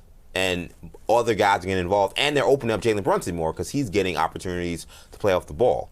And that is an Einstein NBA brain telling you that the Knicks and how they're playing right now is a lot harder to guard than how they were with Tibbs, which is what a lot of the folks who were on the maybe Tibbs should go side were trying to tell people, but they kept pointing to results and used to be a bad franchise and all other conversations that had nothing to do with basketball, which is simply you trying to make it as easy as possible for your team to execute what you're trying to accomplish, which is putting the ball in the basket. And that is LeBron James telling his audience and telling the NBA world that why the Knicks are much more challenging is because their offense has changed. I told you when you came on Orange and Blue Bloods, I don't know if they beat the Hawks with Tom Thibodeau. Yeah, you did say that to me. They would have been down. They would have still been down 2-1. It would have been probably the same exact way. And the adjustments they made offensively, the only way they win that series is if Jalen Brunson just figures out Dyson Daniels and the crowd he was going up against and scores. He might have. We've seen Brunson put on the cape and just do it. But it would have been really tough. But it would have been hard. And it probably would have taken 6 or, well, they only went 6 already, but it would have taken probably 7 games. They probably would have lost another one.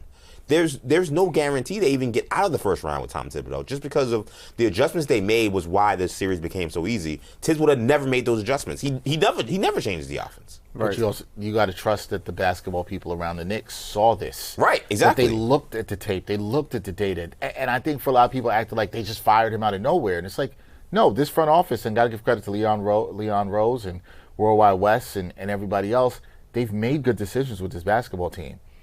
So I think that's what it was for me. If they've made good decisions with this basketball team personnel-wise, why would I then not trust them with the coach? And again, I respected the fact that they weren't comfortable.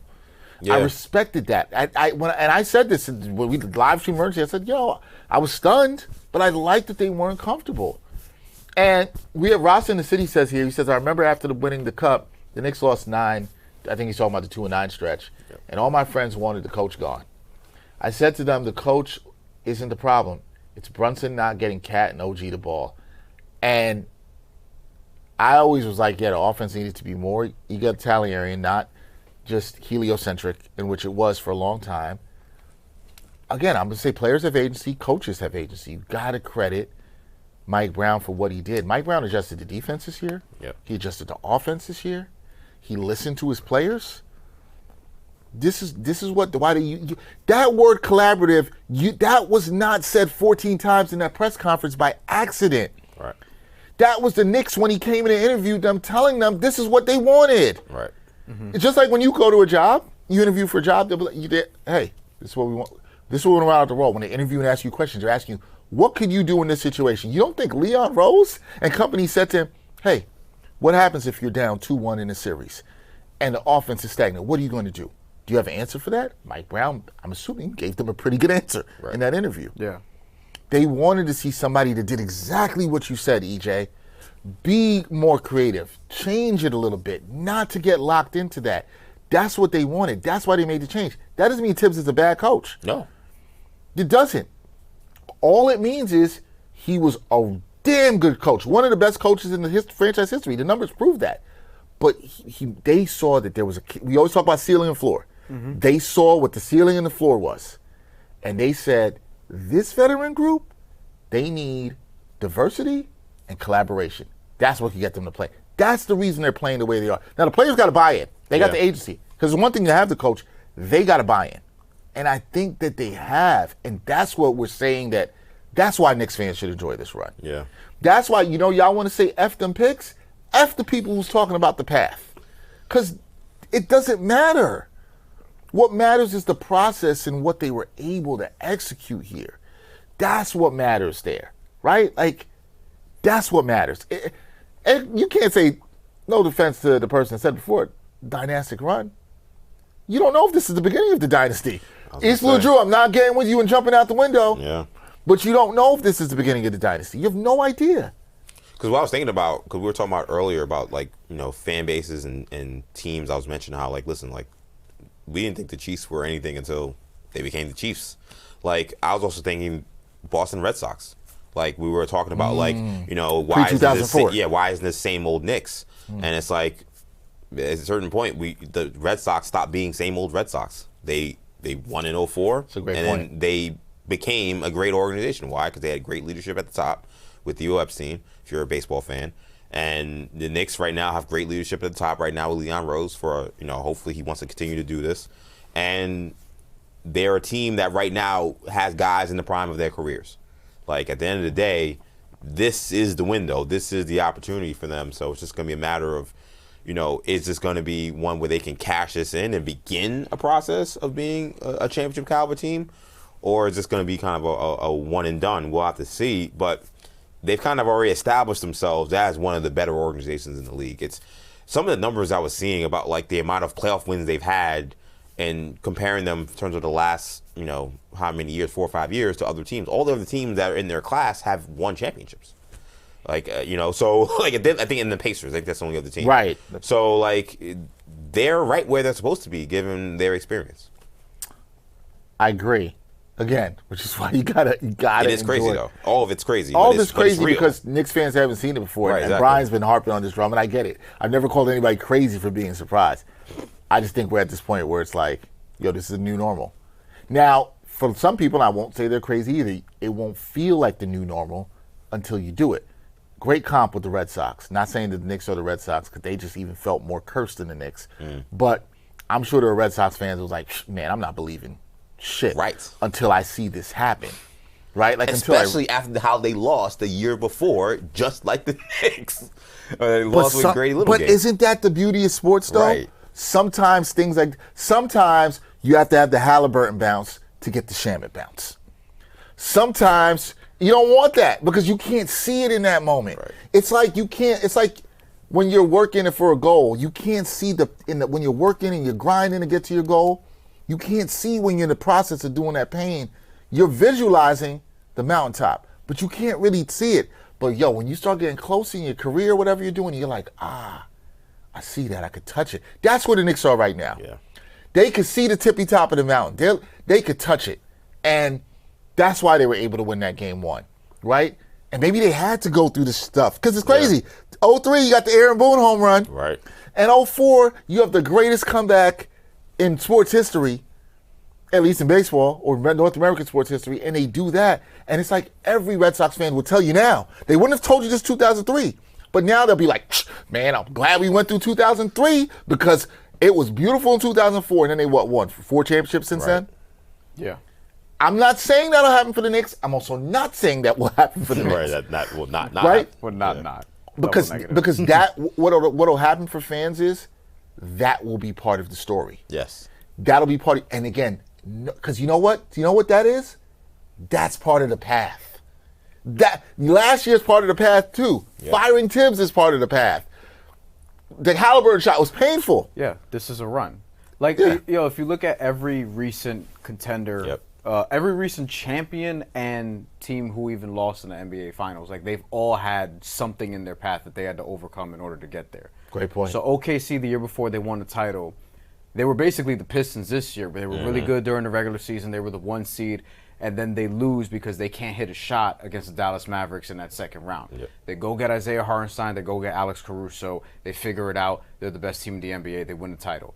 Indiana, before that, had their conference finals appearance against Boston. They ended up getting swept, but they had some close games. They had some injuries to overcome. They came back the next year. Tyrese Halliburton was the man again, off and running. We know what happened there. Even the year before that, Boston, they had to get over Miami multiple times. Yep. They got to the finals and fell on their face against Golden State, and then they got to Miami. They lost the first 3 games of that series, nearly came all the way back, and then Miami stomped them out in Game 7.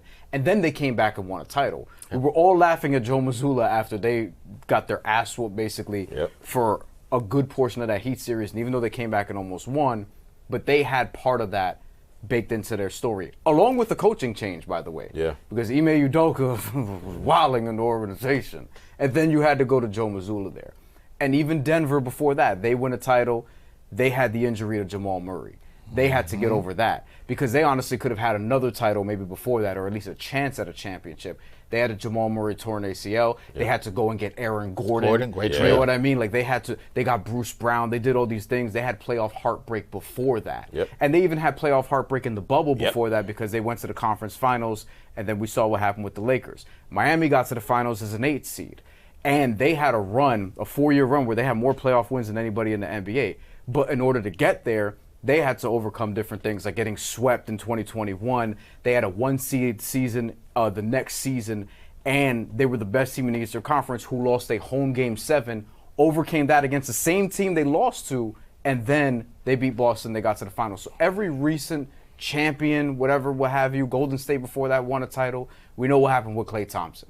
Like, he had injury after injury. He ends up healing up. They get back. They win a title. So this is part of it. This is now a 4-year run, basically, with this core, although modifications with Karl Anthony Towns, and obviously, Bridges, Bridges, Landry Shamet, things are on the edges. But this is a 4-year run with basically the Jalen Brunson era of Knicks. So this is part of the story. All of it's baked in. So the Knicks, like those other teams we mentioned, because we got to talk about them as a team who's getting to the finals because they're about to get to the finals, this is part of their story too. So all of that led you here. Now let's see what they can do with it because they still have to close out this series. And that's just the story of all NBA champions, really, even the greats, right? Like you could talk about really outside of like Magic, because he kind of came in and won a championship his rookie year.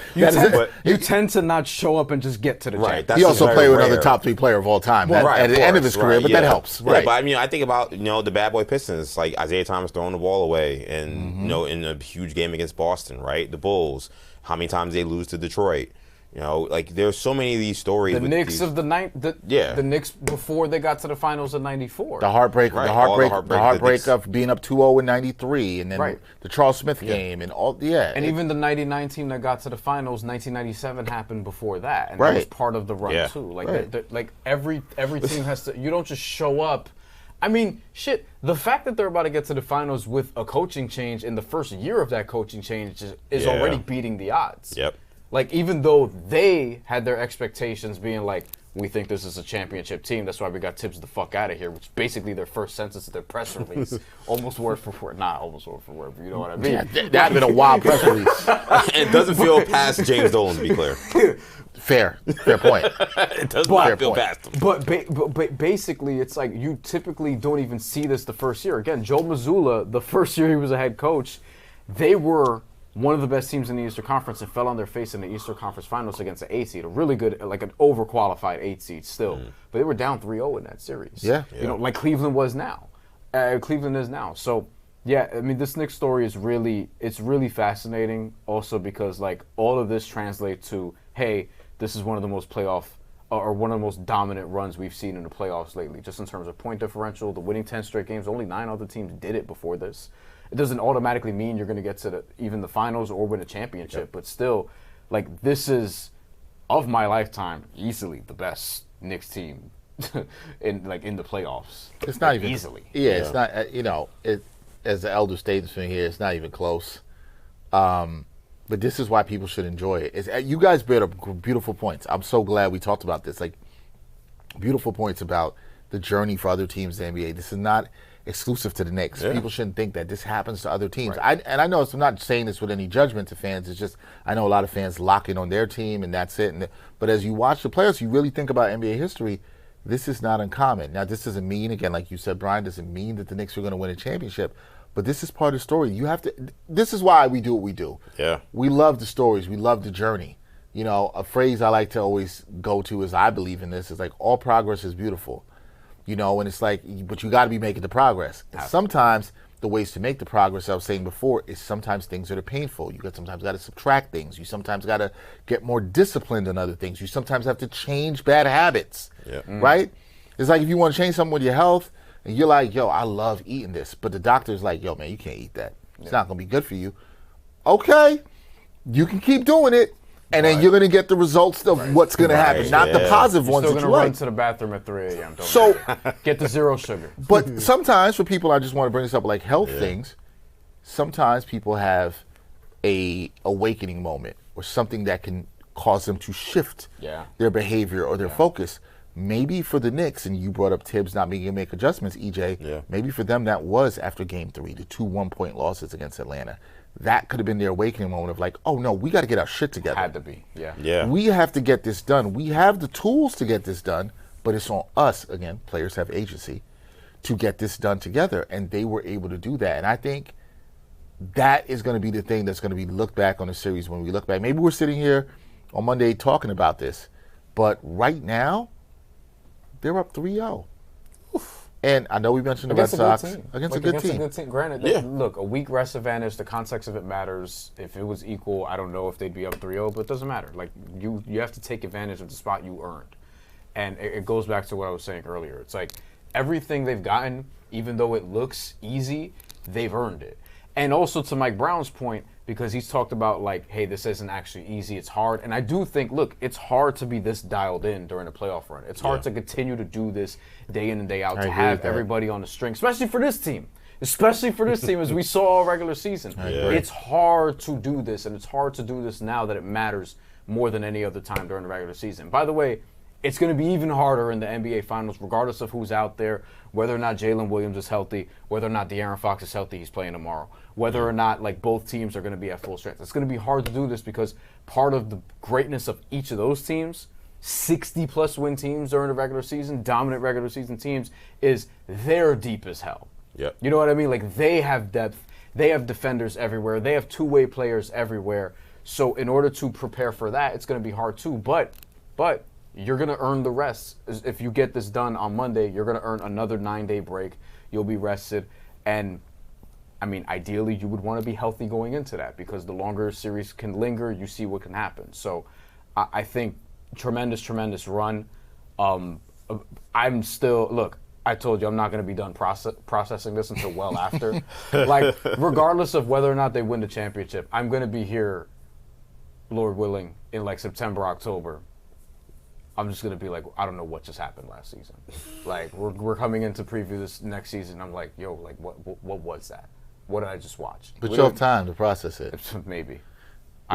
Listen, look, first things first, they gotta take care of business on Monday. Yeah. But I have no reason to believe that they won't take care of business. That's the thing. We're at the point now where we'll be surprised if they don't finish this out because of how they've just changed, how they've refocused. I'll say this. If somehow they lose on Monday, and I don't see, like, somehow they lose on Monday, I have full confidence they would close it out in Game 5. I agree with that. Look, no NBA team has blown a 3-0 lead. I don't think it's going to be the Knicks right now. Losing that game would surprise me. Like, if they... Five, Yeah, like, if they lost 4, it's like, okay, Cleveland finally had the game. The Knicks were long overdue to potentially lose one. But, like, there's... Maybe Cleveland finally shoots lights out 45% from 3, whatever. Like, shit can happen. I'm respecting their talent. That could happen. And ideally that would happen, and then you're healthy afterwards. Not to keep bringing up health, but it's a huge thing. The NBA now, which is more like the NFL, which is why you don't play your food. Right. Get out of Cleveland. But if they were get out of Cleveland with health, and if they win it, fine. That wouldn't surprise me a ton. It would surprise me a little bit. It would surprise me a ton. If they lost the game after, then I'd be like, what's happening here? Then we're having the Hawks conversations again, where it's like you guys were just killing everybody.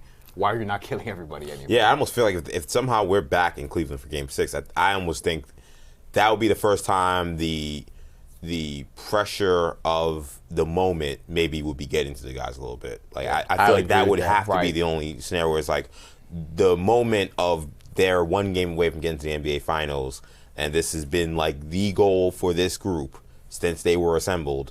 That would maybe be something that's getting in their head, right? And I think that would probably be the only thing I could think of. It kind of reminds me, it's very different and much darker, but when, Jordan talks about, like, winning that title against Seattle and they were up 3-0, lost first 2, and, Gary Payton said it was because, I was switched on to Jordan, I was beating him up, and Jordan's like, no, like, it was the moment of knowing I was going to win this championship after my dad died.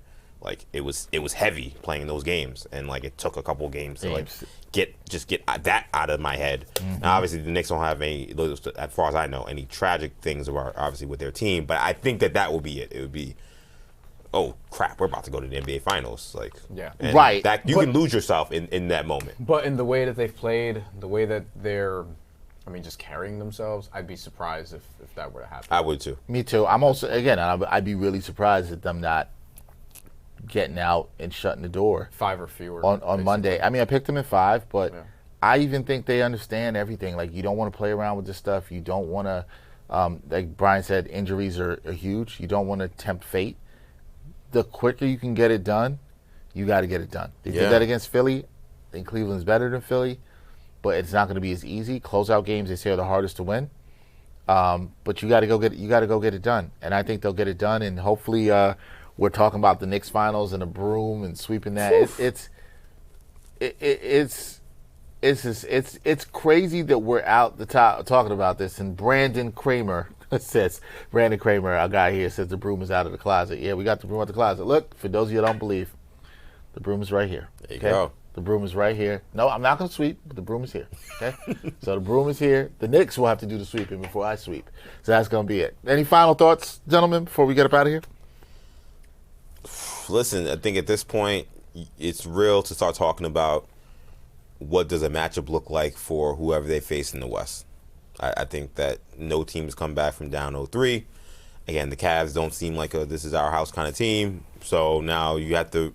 I know one thing. I've been watching the Western Conference Finals more closely than I ever have, and I watch the NBA playoffs religiously every year. But this is the year where I'm like, the Knicks will be playing one of these opponents, so I need to really watch. Really watch. And I'm gonna be fascinated to see kind of how, as my IFB comes out, Me good. show's coming out. No, it's gonna be fascinating to see, like, what is San Antonio about. Like, I'm very curious to see kind of how that series goes, because I do think that's the much better matchup. So does San Antonio have something that they could adjust to? Because I did not like how they looked in Game 3.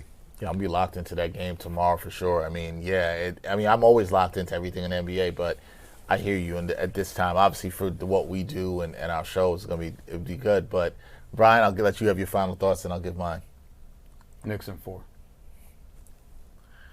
That's pretty simple right there. I mean, I didn't think we'd get Bryan to say this, but Bryan is out here. I told saying, you, give me to Game 3. Let me see how it goes. But I'd be surprised if they don't win Monday. Yeah. Let us know in the chat. What do you want? Do you want to see the Knicks play the Spurs? Do you want to see them play the Thunder? I'm sure we'll have more time to break all of that down and talk about that. I'm sure that's going to be a talking point that I'll be doing something on at some point this week, because once we get done with this series, it is going to be very busy. I think my final thoughts are, when you look at this game, I'm going to take something that Brian Lewis said in the previous game, and he said it tonight too, and it's that this team is playing with a high level of professionalism. Yeah. These are professional wins in how they're closing out. There was no time I was laughing because I felt like Bryan was being a little bit arrogant. Bryan Fonseca here was being arrogant in his statement at one point in the third quarter, like, oh, this is over. And he was not being arrogant. The man was not being arrogant. The man was saying, he saw something before I saw it. And it's fine. You can say that sometimes. I saw conviction on one side. And he did not see it on the other not side. Much on the other. And I was like, yo, this team, you felt of what Brian Lewis was saying. This team will do another professional closeout job. And they absolutely did this. This is like a hitman that you have hired to get the job done. Agent 47. Agent 47 is out here doing what he's supposed to do. You know. Right? And that's it. You look at this game, and all 5 starters are in double figures, led by Jalen Brunson's 30. We didn't even give him player of the game. Player of the game was, for me, Mikal Bridges. With his 22 points, 11 to 15, 6 boards, 2 assists. Mikal's been fantastic. I'll go with that. Still playing great defense. So Josh Hart has been more aggressive. He's hit the shots he needed to shoot. He's rebounding. He's giving you assists. Cat was really good scoring. Cat only took 9 shots. I don't hear none of y'all talking about the shots anymore because, again, it doesn't matter. Right. He didn't even play that much out the pinch post and still at 7 dimes and no turnovers. Crazy. To go with 8 rebounds, 13 points, tremendous game by him. And he really helped set the tone early. He just should get a lot of credit, too. Yeah. Him and Bridges.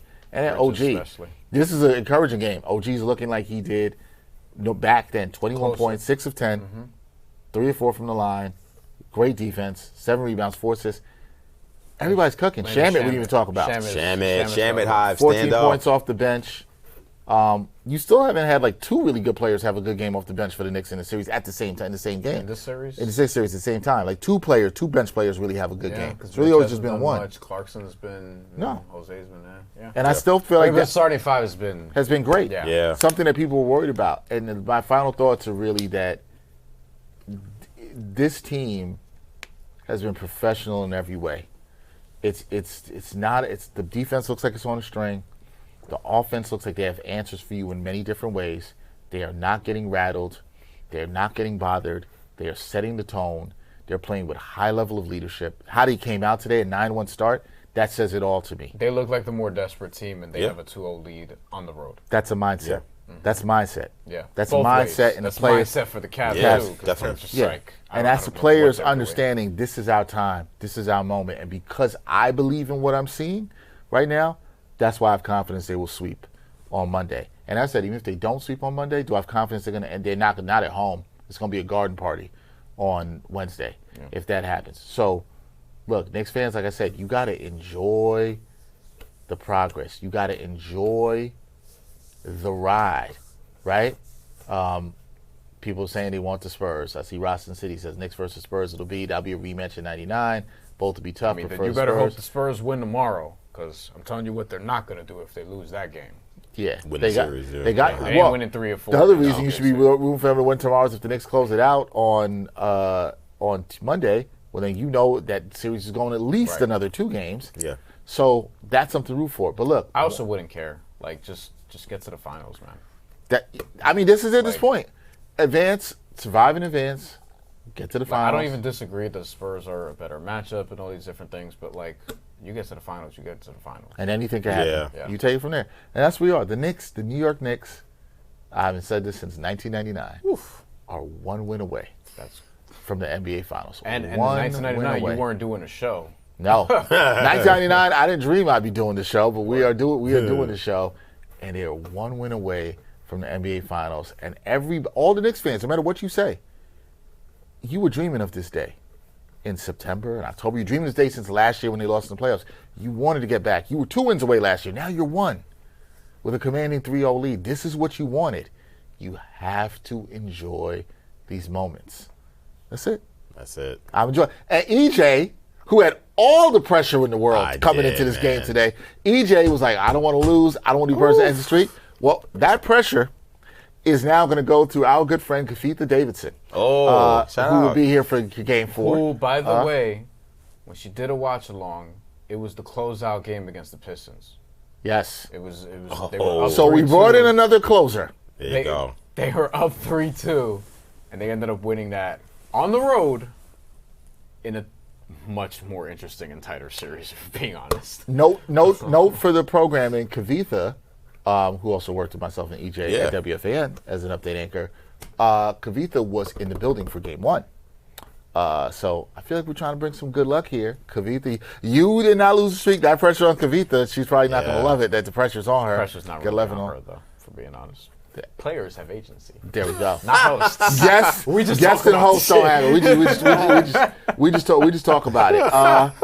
That's going to do it for this edition of New York Got Games. Really shout out to everybody in the chat, the like. You've been rocking with us through the watch party, through the post game. We appreciate you. Hit that like button. Please go follow my guy EJ on all social media platforms. He does a fantastic job hosting Orange and Blue Bloods, which is a fantastic podcast that he's recently been able to revive. Yep. I've been on the show a couple of times. EJ is always a welcome guest here at New York Got Game. So yeah, I gotta ask you. Yeah. Because we texted about this other day before we go. I did not know till the other day that you were a Tottenham fan. I am. And rough times. And how are you feeling heading into? Well, now it's today, and I'll be getting up to watch these games tomorrow. What time is it? Today? 11. Everybody plays generally at the same time at 11 on Championship Sunday. Yep. So, are you feeling good about your team not being relegated? Yeah, good. Yeah, but I mean, I became a Tottenham fan when they were like okay, not terrible. Like they were kind of on the ascent.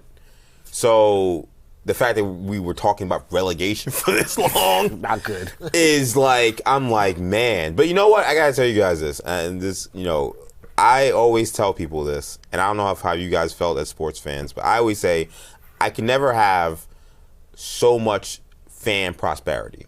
So if one of my teams is doing exceptionally well, I come with the expectation I'm going to see some nonsense other places. So between my Miami Hurricanes, shout out to the U, getting to the college football playoff, and now the Knicks, like the fact that the Mets have had the season they had, the fact that Tottenham had the season that they had, the Rangers, you can't have it all, right? Yeah, it's like you're not even gonna mention the Jets. Yeah, Jets. I mean, come on, it's like I'm like, oh, I got 2 teams maybe playing in championships. So Tottenham had the year it had. You can't have it all. You can't have it all. If Tottenham was competing for an EPL championship, the Knicks would be in the lottery. That's just how my logic goes as a fan. You're probably right. And I would make that trade 100 times out of 100 that Tottenham almost relegated the Knicks in the finals. I would just, I wouldn't lose sleep over that. I agree. You guys, it's highly unlikely you get relegated, but yeah, because you have a nice goal difference. You just can't lose and have West Ham win. Right. That's what it comes down to. Right, exactly. We'll see. And then my team. Listen, I played this matchup on EA FC today and lost. So I was like, let me do a live. That did not make me feel a good live manager thing, and let's just start it now. Let's just do it now. See how it happens. And I lost 3-1. I was like, that's a great omen for tomorrow. I'll be texting you if the score's 3-1. Oh my gosh. Not the way you want. Yeah, exactly. All right. There you go. Again, follow EJ, great host, Orange and Blue Bloods podcast. Check him out on WFN. He is on tomorrow night. Yes. He will be hosting on WFN. Check him out there. Bryan and I will be back here on Monday with Kavitha Davidson, our fantastic guest. But EJ is a 2-time winner in the seat. The streak is alive. Knicks have won 10 in a row. EJ's won 2 in a row. But that'll do it. That's going to do it for this edition of New York Got Game live post-game show. Knicks with a fantastic win in Game 3, 121-108. They're up 3-0 in the series. We'll see you guys on Monday. Another edition of New York Got Game. Peace. And thanks for watching New York Got Game. Boom shakalaka.